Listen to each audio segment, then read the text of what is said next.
Open టాక్కి స్వాగతం. సజ్జల రామకృష్ణారెడ్డి నోటి దూల మనందరికీ తెలుసు. ఆయన ఏదో జగన్మోహన్ రెడ్డికి మరి మేలు చేయాలనుకునే క్రమంలో ఆయన నోటి దూలతో మాట్లాడే మాటలు తరువాత అదే జగన్మోహన్ రెడ్డిని ఇరకాటంలో పడేస్తాయి. గతంలో సిపిఎస్ రద్దు విషయంలో చూడండి ఏం మాట్లాడాడు ఆయన. ఆ జగన్మోహన్ రెడ్డికి తెలియకప్పుడు హామీ ఇచ్చాడు, టెక్నికల్ అంశాలు మాకు తెలియదు అన్నాడు. దీనివల్ల చులకనైంది ఎవరు? జగన్మోహన్ రెడ్డి చులకనయ్యాడు, జగన్మోహన్ రెడ్డి పరువు పోయింది. సరే దాన్ని పక్కన పెడితే ఆ తరువాత కూడా మా ఓటర్లు వేరే ఉన్నారు, వీళ్ళు మా ఓటర్లు కాదని చెప్పి ఎమ్మెల్సీ ఎన్నికల సమయంలో మాట్లాడాడు. మీ ఓటర్లు అంటే ఎవరు? దొంగ ఓటర్లు అని చెప్పి తిరుపతి ఉప ఎన్నికల సమయంలో జరిగిన విషయాలను బయటికి తీశారు. అది కూడా జగన్మోహన్ రెడ్డికే బ్యాడ్గా మారింది. సో ఇలా ఒకటి కాదు రెండు కాదు అనేక విషయాల్లో నోటి దూలతో మాట్లాడి మొన్న ఏమన్నాడు, షర్మిల మీద కూడా తీవ్ర స్థాయి విమర్శలు చేశాడు సజ్జల రామకృష్ణారెడ్డి. రివర్స్ ఏమైంది? అది రివర్స్ బౌన్స్ అయ్యి మళ్ళీ తిరిగి జగన్మోహన్ రెడ్డికి తగిలింది. ఈయన చేసిన మాటలు కూడా తిరిగి జగన్మోహన్ రెడ్డికి తగిలింది. ఇప్పుడు తాజాగా వైజాగ్ డ్రగ్స్ విషయంలో మరొకసారి తన నోటి దూల ప్రదర్శించి తాను ఇరకాటంలో పట్టమే కాకుండా జగన్మోహన్ రెడ్డిని కూడా ఇరకాటంలో పడేశాడు. ఎందుకనంటే అసలు గుమ్మడికాయల దొంగ ఎవరంటే మేము అన్నట్టు భుజాలు తడుముకోవడమే. కానీ సజ్జల రామకృష్ణారెడ్డి ఎప్పుడైనా ప్రెస్ మీట్ పెట్టాడు, వెంటనే బయటకు వచ్చి మాట్లాడాడు అంటే దాని వెనక అర్థం పరమార్థం రెండు ఒకటే. దాన్ని చంద్రబాబు మీదకి నెట్టడం. రాష్ట్రంలో కరెంటు పోయిందా? చంద్రబాబుదే బాధ్యత. రాష్ట్రంలో వాటర్ రావట్లేదా? చంద్రబాబుదే బాధ్యత. రాష్ట్రానికి కరోనా వచ్చిందా? చంద్రబాబు వల్లే వచ్చింది. ఆ రాష్ట్రంలో లేకపోతే ఇంకోటి ఏదైనా జరిగిందా? చంద్రబాబు వల్లే జరిగింది. ఇక అన్నిటికీ చంద్రబాబు చంద్రబాబు చంద్రబాబు. రాష్ట్రంలో ఏదైనా అభివృద్ధి చేయలేదా? చంద్రబాబు నాయుడు అడ్డుకున్నాడు. రాష్ట్రానికి అప్పు రాలేదా? చంద్రబాబు నాయుడు అడ్డుకున్నాడు. రాష్ట్రానికి పెట్టుబడి రాలేదా? చంద్రబాబు నాయుడు అడ్డుకున్నాడు. అన్నిటికీ చంద్రబాబు చంద్రబాబు చంద్రబాబు. బహుశా నాకు తెలిసి సజ్జల రామకృష్ణారెడ్డి నిద్రపోతూ కూడా చంద్రబాబు చంద్రబాబు చంద్రబాబు అంటాడు. ఏం సరిపో నాకైతే తెలియదు, కానీ అన్నిటికీ చంద్రబాబే. తాజాగా డ్రగ్స్ దొరికాయి కదా వైజాగ్లో. అసలు ఎవరి అనేది కాసేపు పక్కన పెడితే అది చెప్పాల్సింది సిబిఐ. సరే పార్టీలు అన్నాక వాళ్ళ మీద వీళ్ళ మీద వాళ్ళు ఆరోపణలు చేసుకోవడం అనేది కామనం. కానీ ఇక్కడ సజ్జల రామకృష్ణారెడ్డి ఇంకొక అడుగు ముందుకేసి ఆ డ్రగ్స్ మొత్తం కూడా పురంధేశ్వరిది, అలాగే చంద్రబాబు లోకేష్ పాత్ర ఉంది, వాళ్ళకి చెందింది ఆ డ్రగ్స్ అని చెప్పి సజ్జల రామకృష్ణారెడ్డి మాట్లాడారు. ఇప్పుడు సిబిఐ ఏం చేయాలంటే సజ్జల రామకృష్ణారెడ్డిని విచారణ చేయాలి. సజ్జల రామకృష్ణారెడ్డిని విచారణ చేయాలి. ఆయన ఏం చెప్తున్నాడు? కాన్ఫిడెంట్గా చెప్తున్నాడు.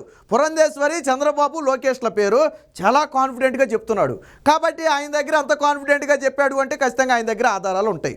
కాబట్టి సిబిఐ ఏం చేయాలంటే నిజంగా ఒకవేళ చంద్రబాబు గారు, పురంధేశ్వరి గారు ఆ డ్రగ్స్లో ఉండుంటే శిక్షించాలి. నేను కాదని నేను అన్నాను, కానీ ఆధారాలు కావాలి కదా. మన నోరు ఉంది కదా అని చెప్పి ఇష్టం వచ్చిన మాట్లాడుతూ ఊరుకుంటారా? ఊరుకోరు కదా.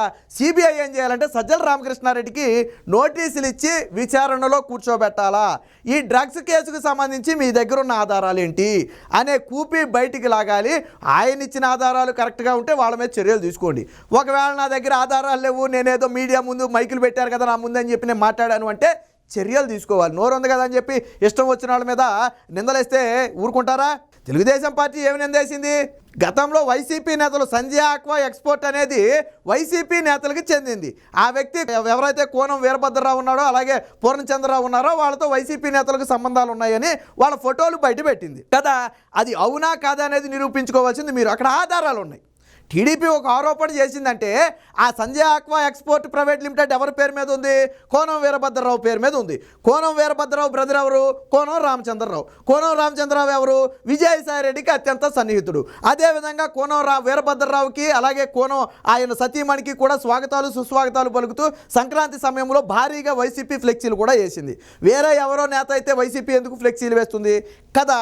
కాబట్టి అన్ని విధాలా వాళ్ళు ఆధారాలు ముందు పెట్టి బయట మాట్లాడారు. అది నిజమా కాదా అనేది సిబిఐ తెలుస్తుంది. ఓకే, పక్కన పెడదాం. మరి మీరేమంటారు? టీడీపీ టీడీపీ టీడీపీ అంటారు. ఎలా టీడీపీ?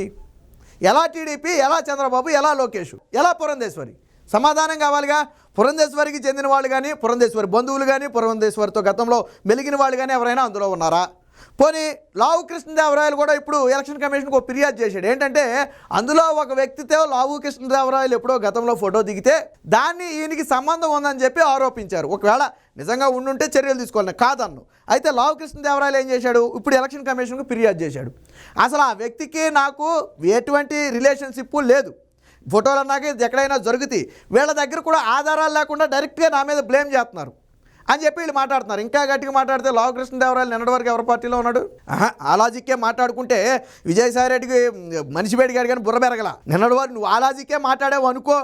నిన్నగాక మొన్న కదా లావు కృష్ణదేవరాయలు మహా వచ్చి 20 రోజులు అయిందా, నెల అయిందా టీడీపీ పార్టీలోకి? ఆ లెక్కన ఎవరి పార్టీలో ఉన్నప్పుడు స్కామ్ చేసినట్టు అనుకోవాలా? సమాధానం చెప్పాలి కదా నువ్వు. మరి ఈ మాత్రం ఇంగిత జ్ఞానం లేకుండా, ఈ మాత్రం బుర్ర లేకుండా నువ్వు ప్రతి దాంట్లో ఏలు పెట్టి మాట్లాడితే ఎలా ఉంటుంది? ఇలాగే ఉంటుంది. ఇప్పుడు సజ్జల నోటి దోల అనేది తెలుగుదేశం పార్టీ కూడా కొంచెం సీరియస్గానే తీసుకుంది. ఏంటంటే ఆల్రెడీ లావు కృష్ణదేవరాయలు కంప్లైంట్ ఇవ్వడం జరిగింది. ఆ బీజేపీ నేత పురంధేశ్వరి పేరు మీద ఒక ఫేక్ లెటర్ హ్యాడ్ క్రియేట్ చేశారు. క్రియేట్ చేసి ఆవిడేదో తను డ్రగ్స్లో నేను దొరికేసాను కాబట్టి ఆ రాజీనామా చేస్తున్నానని చెప్పి అది ఒప్పుకున్నట్టుగాను దాన్ని సోషల్ మీడియా ప్రచారం చేసి ఇలాంటి ఆ పిల్లపిత్రి వేషాలు వేసేది ఎవరయ్యా అంటే సజ్జల భార్గవ రెడ్డి. సజ్జల భార్గవ రెడ్డి ఎలాంటి ఫేక్ సృష్టిస్తాడు? ఎందుకంటే గతంలో టీడీపీ మీద కోకోలలు సృష్టించాడు. కోకోలలు 1-2 కాదు, కోకోలలు. లేదా వేటు న్యూస్ పేరు మీద ఫేకులు సృష్టిస్తారు. ఆల్రెడీ గతంలో నేను అనేక ఫేకులు మీకు ఆధారాలతో సహా ఇక్కడ బయట పెట్టాను నేను గతంలో మీకు.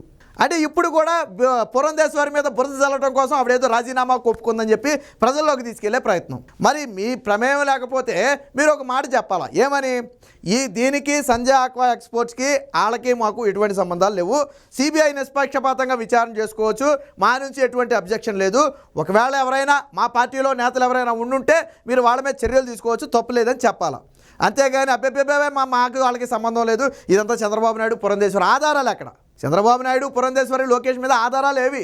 టీడీపీ మాట్లాడిందంటే ఆధారాలు బయట పెట్టి మాట్లాడింది. ఇదిగో పూర్ణచంద్రరావు ఇదిగో విజయసాయిరెడ్డితో తిరిగాడు, ఇదిగో వీరభద్రరావు ఇదిగో ఈయన పేరు మీద వైసీపీలు ఫ్లెక్సీలు కట్టింది అని ఆధారాలు చూపించారు. మరి నువ్వు అలా ఆధారం చూపించాలి కదా, నువ్వు ఒక ఆధారం చూపించి కదా మాట్లాడాలా.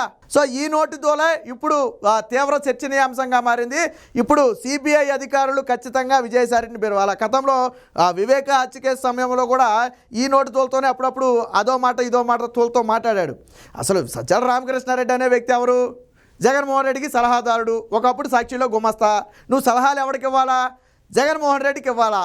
మరి సలహాదారుడు జగన్మోహన్ రెడ్డికి సలహాలు ఇవ్వకుండా మీడియా ముందుకు వచ్చి మాట్లాడటం ఏంటి? సజ్జల రామకృష్ణారెడ్డి ఏమన్నా పార్టీ మీద కొన్నేసాడేమో, జగన్మోహన్ రెడ్డి తర్వాత ఆ ప్లేస్ని ఆక్రమించాలని కొన్నేసాడేమో, అందుకే ప్రతి దాంట్లో జగన్మోహన్ రెడ్డిని ఇరికించే విధంగా మాట్లాడుతున్నాడని నాకు ఒక అనుమానం.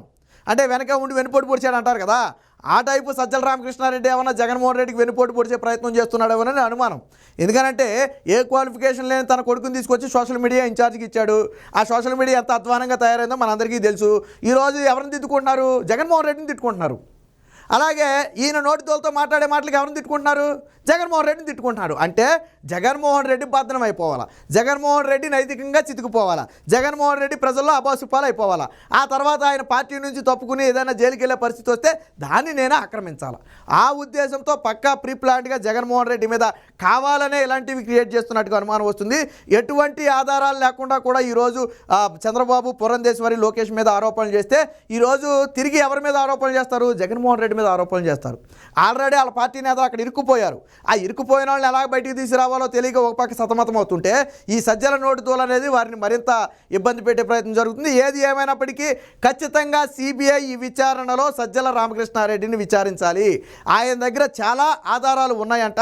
ఆ ఆధారాలు ఏంటి, ఆధారాలు ఎక్కడున్నాయి, వాళ్ళ పేర్లు ఎంత కరెక్ట్గా ఎలా చెప్పాడనేది ఖచ్చితంగా విచారించాలి. అలాగే ఎన్నికల కమిషన్ కూడా ఇందులో ఇన్వాల్వ్ అవ్వాలి. ఎందుకంటే ఆల్రెడీ ఇప్పుడు కోడ్ ఆఫ్ కాంటాక్ట్ అమల్లో ఉంది కాబట్టి మీకు కూడా బాధ్యత ఉంటుంది. కాబట్టి బాబు సజ్జల రామకృష్ణారెడ్డి నువ్వు వాళ్ళ ముగ్గురు పేర్లు చెప్పావు కదా, మరి దాని ఆధారాలు ఏదో మాకు ఇస్తే మేము కూడా వాళ్ళ మీద చర్యలు తీసుకునే ప్రయత్నం చేస్తాం, అవసరమైతే వాళ్ళకి మేము కూడా సహకరిస్తాం సిబిఐ అధికారులకు అని చెప్పి రాష్ట్ర ఎన్నికల కమిషన్ కూడా సజ్జల రామకృష్ణారెడ్డిని వివరణ అడగాలి. లేకపోతే నోరుంది కదా అని చెప్పి అడ్డు అదుపు లేకుండా ఇష్టం వచ్చిన అబద్ధాలు మాట్లాడితే ప్రజలు ఖచ్చితంగా బుద్ధి చెప్తారు. గతంలో పింక్ డైమండ్ అన్నారు, కమడీ ఎస్పీ అన్నారు, వివేక హత్య కేసు అన్నారు, కోడికత్తి అన్నారు, ఇవన్నీ చంద్రబాబు మీద నెట్టారు. తీరా ఏమైంది? అవన్నీ మీ మెడకు చుట్టుకున్నాయి. ఇప్పుడు తాజాగా ఏంటంటే ఎన్నికల దగ్గర పడ్డాక మన గీతాంజలిది ఏమైంది? భూమిరామ్ అయింది కదా. గీతాంజలి అనే ఒక మహిళ చనిపోతే ఆ మహిళతో పచ్చి అబద్ధాలు డబ్బులు ఇచ్చి మాట్లాడించింది సజ్జల భార్గవ రెడ్డి. ఈ ఉసిరి ఎవరు తీసుకున్నారు? సజ్జల భార్గవ రెడ్డి. ఇప్పుడు గీతాంజలిని మనమేం తప్పు పట్టట్లా, ఎందుకంటే పాపం సరే యాంగ్జైటీలో మైక్ ముందు పెట్టారు, లేదా ముందు ట్రైనింగ్ ఇచ్చి మాట్లాడిపించారు అనుకుందాం. జరిగింది కూడా అది యాక్సిడెంట్, ట్రోల్స్కి దానికి కూడా సంబంధం లేదు. ఆల్రెడీ ట్రోల్ అయింది ఉంది కాబట్టి దాన్ని రాజకీయంగా వాడుకునే ప్రయత్నం చేసి అడ్డంగా దొరికిపోయారు. ఆ అమ్మాయి చనిపోయిన తేదీకి ట్రోల్ చేసిన తేదీకి సంబంధమే లేదు కదా. అలాగే ప్రతిసారి కూడా ఇలాంటి నీచమైన పన్నులకు ఒడిగట్టడం సజ్జల భార్గవ రెడ్డికి అలాగే సజ్జల రామకృష్ణారెడ్డికి అలవాటుగా మారింది. ఎప్పటికైనా సజ్జల రామకృష్ణారెడ్డి తన దగ్గర ఉన్న ఆధారాలు మొత్తం కూడా సిబిఐకి ఇవ్వాలి. లేకపోతే తప్పుడు ఆరోపణలు చేసినందుకు లెంపలేసుకుని ముగ్గురు నేతలను కూడా క్షమాపణలు కోరాలి.